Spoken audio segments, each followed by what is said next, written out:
2024 and beyond, we need to think about our offer process. How are you going to build in this post-NAR world an offer strategy? Because most agents just say, hey, let's put an offer together. Most buyers think that, hey, it's just time to put an offer, but you need to have an offer negotiation strategy, because here's what's going to happen. A lot of listings are going to say the seller will pay some sort of a compensation, but they're not going to give a number. They're just going to say they're going to pay something. You could put 1%, you could put 3%, you could put 5% in as a buyer's agent. You could put 20%, right? You're probably not going to get 20% unless it's like, some crazy deal. You could probably get somewhere between 1 and 6, but you have to learn how to actually write that in.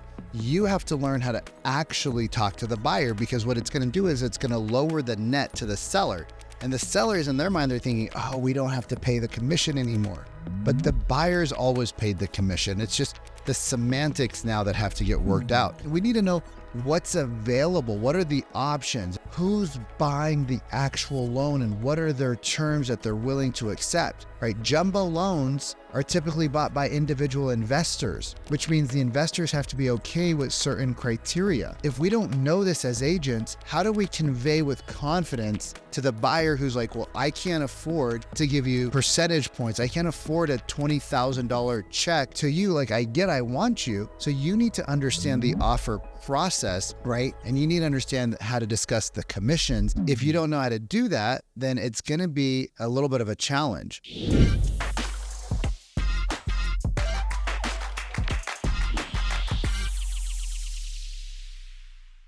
What's up? Vikram Deol here. Let's get into the NAR stuff, all right? This is stuff that's going to be new. I don't know how relevant it's going to be in 6 months, but it's relevant now. So let's just jump into it here real quick. And let me walk you through a couple things. So my good buddy Shran went through a bunch of stuff a few days ago. And instead of reinventing the wheel, I think there's a couple of things that we should talk about, right? So some of the basics of the NAR lawsuit is that an agent must have some sort of written agreement that clearly discloses the details of the compensation that will receive prior to touring any listing, right? AKA you either have a touring agreement or you have a buyer agency agreement, right? I will always push that a buyer agency agreement is the way you want to go. But I know that sometimes you can't get the buyer agency, or it's a quick something or the other, and so you can get a touring agreement. Offers of compensation are not allowed on the MLS. Don't be cute. Don't be funny. Don't be silly. Just don't put it on there, right? All you need to simply do is put something in the statements of seller is open to paying buyer representation compensation based off of the terms of the offer. Buyer, right? Seller is open to pay buyer's representation compensation based off of the terms of the offer, right? Buyer's agents may not advertise their services are free unless they're to receive no financial compensation from any source. Now, there's a lot of people out there that are saying things that like, I will never have a buyer come out of pocket and this and that. And that's fine, but just be careful of what you say.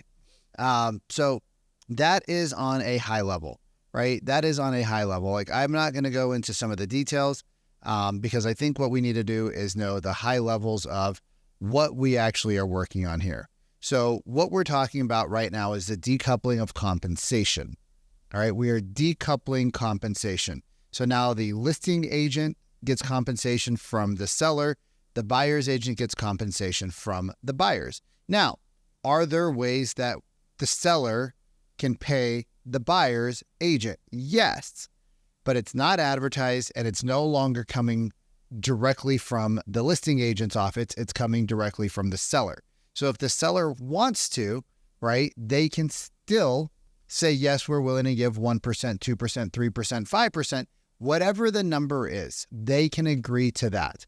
The seller, right? The seller is going to directly compensate the buyer's agent's office, just like they directly compensate the listing agent's office. It is no longer coming from, right? It is no longer coming from, the selling agent's office. Now, are there some rules out there that are going to change? Is this a very fluid? Yes. Are there going to be some MLSs that fight back, some states that fight back? Yes.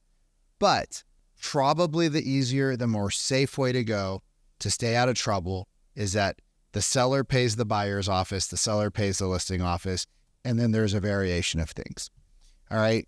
So we assume that the seller will continue to compensate the listing brokers. We see broad scenarios, right? This is This is what we're seeing currently in the market.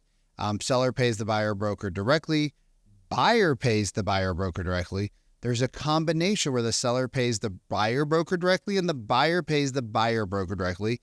And then the seller provides a concession to the buyer and the buyer pays the buyer broker directly, right? There's going to be variations where you're going to have something happen with loans. You can build the loan into pay the compensation, right? There can be concessions. There's so many things that are going to happen, right? Which means you got to be on top of things. This is what we talk about every day inside of the Real Estate Sales Academy, right? Every day inside of the Real Estate Sales Academy, we're talking about these things right here, right? So we talked about no offers of compensation on the MLS. Don't be cute. You want to be cute, but you're going to get your hand smacked. I guarantee you. Offer a buyer representation agreement. Disclose your compensation. I think the hardest part's going to be is how do we talk about compensation, right? Is it a minimum fee? Is it if the seller pays us this, then we work for that? Is it if we can only get this much worked into a deal? Is it going to be, well, if there's no compensation, we're not going to show the property, but we'll let you know, right? And then what happens if the buyer like goes out and wants to see a home that has no compensation, right? Like, are you going to be okay with the seller not getting the perfect home or the buyer not getting the perfect home if there is no compensation, right? Things get pretty hairy as we move forward if you're not really good at having these conversations. Again, this is why we role play these things every week, right? So here's the problem. There isn't a magic script because this is happening so fast, it's so fluid.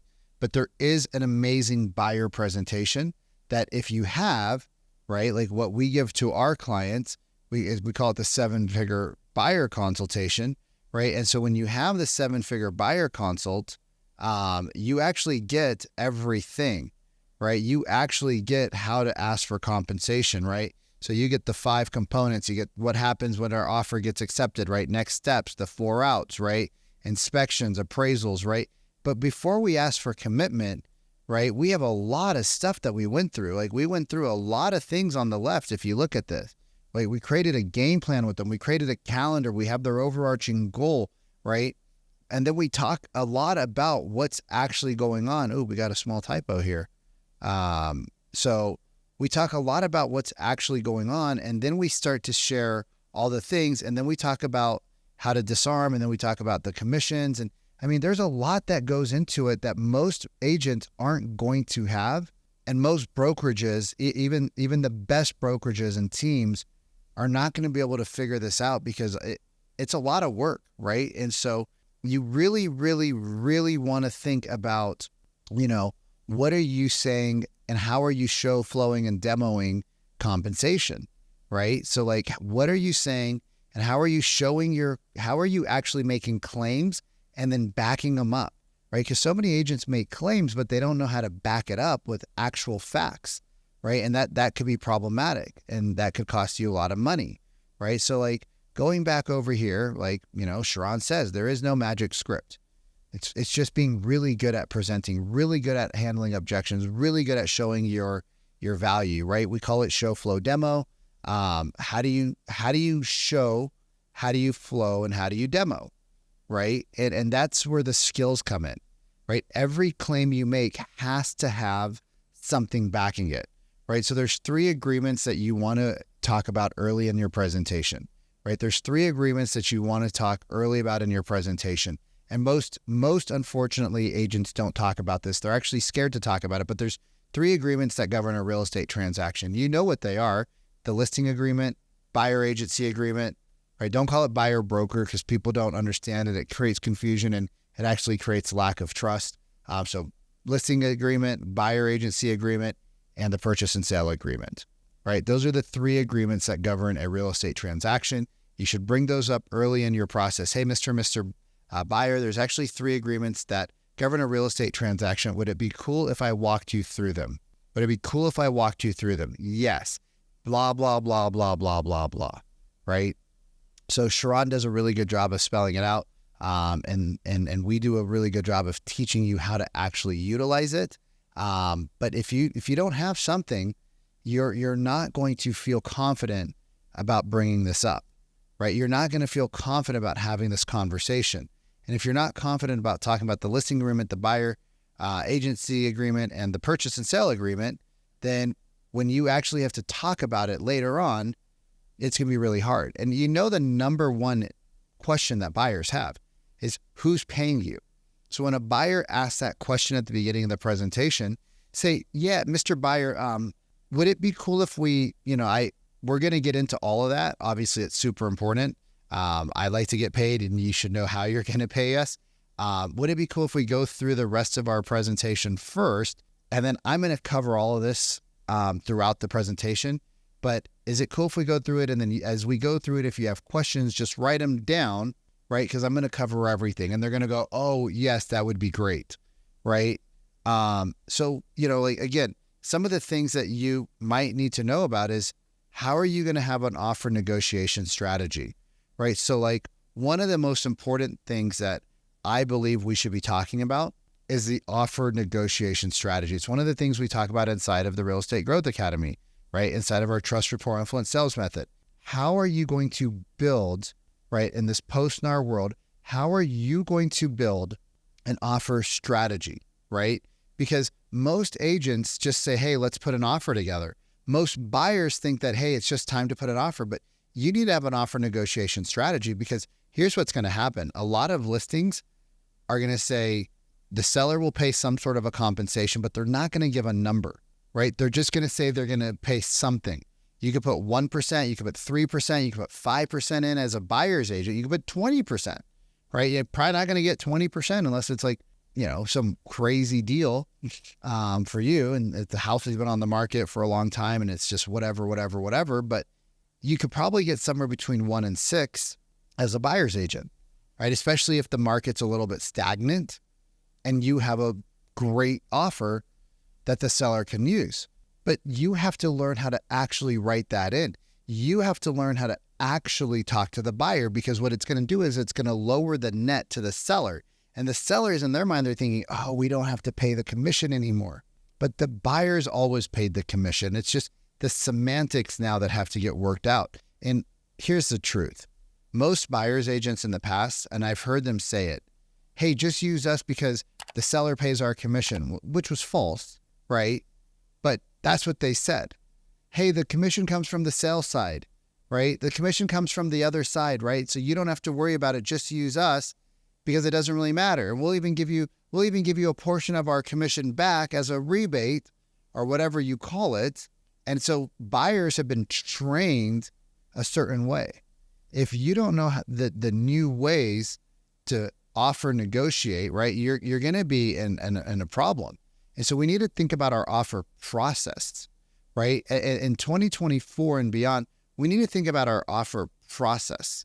We need to think about how we communicate with the listing agent. We need to know how to communicate with the loan officers, the lenders, right? We need to know how to communicate. We need to know what's available. What are the options? If it's an FHA, if it's a VA, if it's a conventional, if it's, right, Freddie or Fannie, like who's buying the actual loan and what are their terms that they're willing to accept, right? Jumbo loans are typically bought by individual investors, which means the investors have to be okay with certain criteria. If we don't know this as agents, how do we convey with confidence to the buyer who's like, well, I can't afford to give you percentage points. I can't afford a $20,000 check to you. Like I want you. So you need to understand the offer process, right?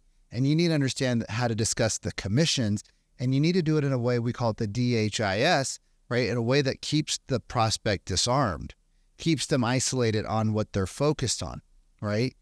If you don't know how to do that, then it's going to be a little bit of a challenge, right? And I would personally say, you either want to have a page where you have everything written out, where you have 4 scenarios, right? The buyer pays directly, the seller pays directly, right? The buyer, the seller and the buyer pay a portion directly, or we use a credit, or we get some sort of the loan officer to kick in, right? You need to be well versed in that. You need to be able to draw and talk. You need to be able to have, a presentation sheet out, right? Like I have, like when I do presentations for my people, I have what's called a hand cam, right? And so what we need to do is we need to figure out how do we do all this stuff, right, while having a conversation with somebody, because it's going to be pretty hard, right? And so like, when you're presenting, right, you need to be able to write and talk and do things at the same time and answer questions, because it's going to be really hard otherwise, which takes practice. Again, I'm going to go back why our programs work so well is because you have multiple opportunities a week to role play and practice, right? So if you've never been really confident about compensation and you never really like talking about commissions, then this is the time to get really good at it, because the agents that do will win, and they'll win a lot of opportunities, and the agents that don't are going to get eaten by the sharks. And here's the thing, a really strong buyer agent is going to actually bully a listing agent, especially if the market starts to slow down. If you're in a market that's starting to see some slowdown and you start getting nervous because you need the money, right? You need to pay your bills, right? And I get it, it's tough out there. But if you're one of those agents that's right now that's struggling a little bit, or you had some really good years, you're making hundreds of thousands of dollars and now you're down to half of that.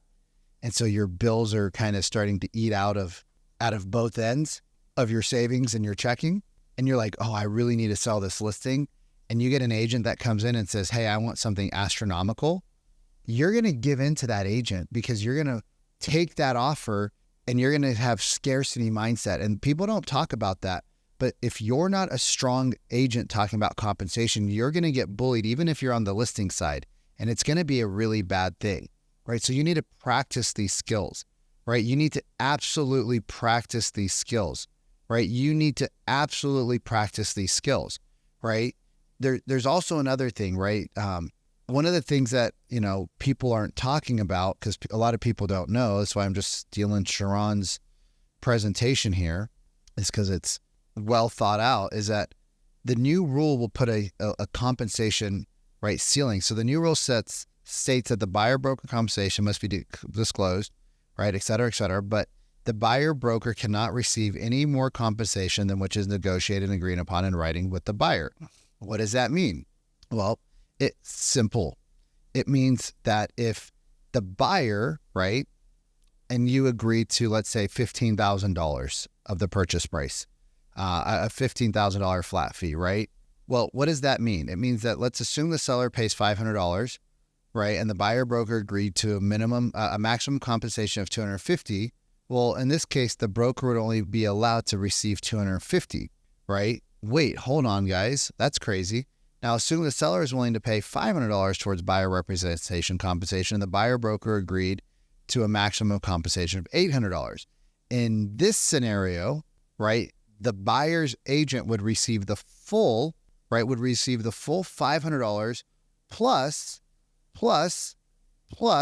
there's an additional $300 that's been agreed upon that might have to come from the buyer. It might have to come from the lender, right? Or maybe there's another option where the buyer's agent says, hey, I'm only going to take what, right? And you need to talk to your brokers. You need to talk to your attorneys. I'm not an attorney. I'm not a broker, right? I'm not your state representative, but maybe there's an opportunity, right, that you could create confidence inside of a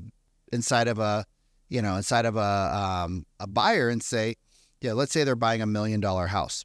You could say, well, the maximum that I would take would be $30K, right? The maximum I take would be $30K, but I'm only going to take what I can get up to $30,000 from what we can put into concessions. We can get from the seller. We can get as a credit. We can get from A, B, and C thing, which means that like if the seller pays $10,000 and we can get $15,000 in concessions and it's $25,000, I'll take only that, right? Or if the seller is willing to pay $40,000, I'll only take the $30,000, right? And you again, this is all new, so there's a lot of stuff that needs to be run through an attorney, probably your broker, your attorney, but there's probably ways that you can write things up so that you can maximize your compensation while minimizing the risk that the buyer has. Or maybe you do a flat fee, right? There's just so many ways out there to do things, right? And that's the thing is like, you have to figure out now agents actually have to think about running their business as a business, which is why you need to learn and practice new skills. It's why you need to hang out with somebody like us inside of the Real Estate Sales Academy, right? You need to be a master of this, right? If you're not, then your prospects are not going to have the confidence in you, which just means they're just going to go to somebody else. There's a lot of other things here that they went into, but I don't believe those are super important. I think the most important thing is that the world has changed, and instead of being scared with it, I believe you should be excited about it, because there's a lot of agents that are going to fall out and fall off that didn't want to put the money into getting the skills. They didn't want to put the effort into getting the skills, and you can get them for free, right? Or if you want to get them faster and more advanced, right? Because there's a lot of people talking about a lot of things NAR, but if you want to get them more fast and more advanced, right? If you're in one of our basic programs, it might be the time to think about elevating so that you get more of the role play, more of the group calls, right? More of this community that can help you, since they're going through the exact same thing. If you're out there in YouTube land and you're trying to wing it on your own, right? You need to become good at writing out your compensation when you're presenting. You need to have a full presentation, and you need to think, am I saying the same thing as other agents? Because if every other agent is using the same variations and you come in and say something, then it's really, who do they feel more confident with? Who do they feel has better actual charisma, right? Because if the buyer already thinks most agents do the same thing anyways, and then you guys come in and say virtually the same thing as everybody else, ideally the buyer's going to go with who they liked the most. But if you can elevate your presentation skills, elevate your ability to dig in and go deep with them emotionally about what they're looking for, why they're going into a new home, like what is the pain that their current home is causing, then you will be the winner. There's a link below if you want to join us, right, and check us out and see what we're doing to help agents absolutely dominate in this changing landscape. Our agents have been talking about this for months, right? Our clients have been talking about this stuff for months. Why? Because they didn't want to get caught holding the bag. Now it's post, the time is here. Now a lot of people are going to start to figure out, oh, wow, we got to make a change. Don't do it on your own. All right. Click the link below, get on my calendar or one of our business developers, and let's see how we can implement a strategy, implement our processes, plug in what we're already doing that's already working nationwide for you so that you can actually win in today's market. I'll see you soon. Hit the like, subscribe, share this with a friend, share this with your broker, share this with people that are in your side of your team, right? Share it with your friends, and I'll see you soon.